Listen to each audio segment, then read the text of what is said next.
some of the other ways that we can get customers to understand some of these new security methods and enable them to stay secure? I think your point is super valid. I mean, I think there are steep learning curves, as we've touched on, and that view of the kind of the digital divide, I think, is something that we need to think of at a kind of society level. I mean, I think some of the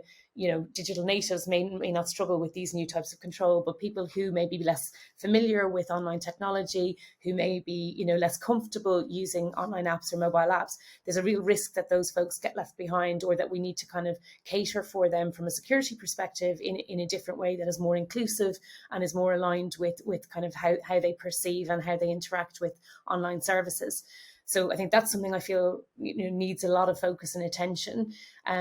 particularly just as kind of that the risks of digital inequality are kind of manifesting more clearly. I think the other piece as well is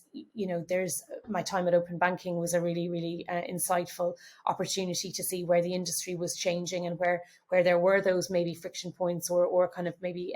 understanding gaps, shall we say, in the broader customer base. And we really had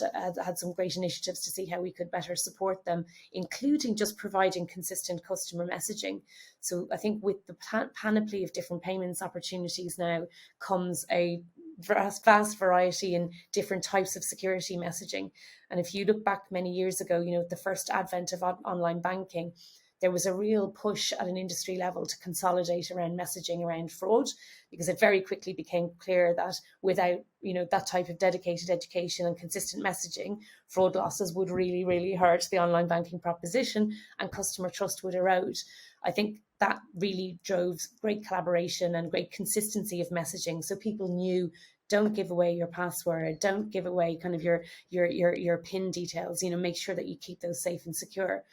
Again, with new payment channels coming in and new opportunities to interact online, there are new mechanisms and new requirements for customers to keep other types of data safe or to keep aware for other types of scam. And I think what we're missing right now maybe is that,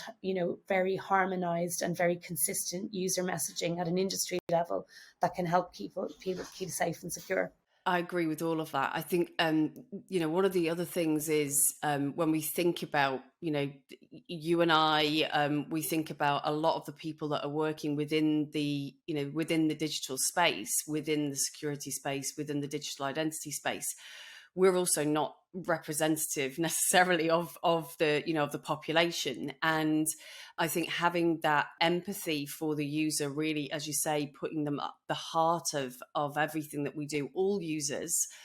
will really enable us to think about, the challenges that they and the ways in which we can help educate them around some of these topics, rather than just assuming perhaps the user is like us. Yeah, that's a great point, Emma. And I think you've touched on, again, just something that's at the heart of what we need to think about from a technological perspective, which is how we make sure we've got the most diverse representative people who are coding applications, diverse elements in our, if we're using training data sets, how do we make sure that we are constantly and consistently looking for ways to make sure we've got like the diversity of the populations of customers that we're serving end to end as we're developing products and services.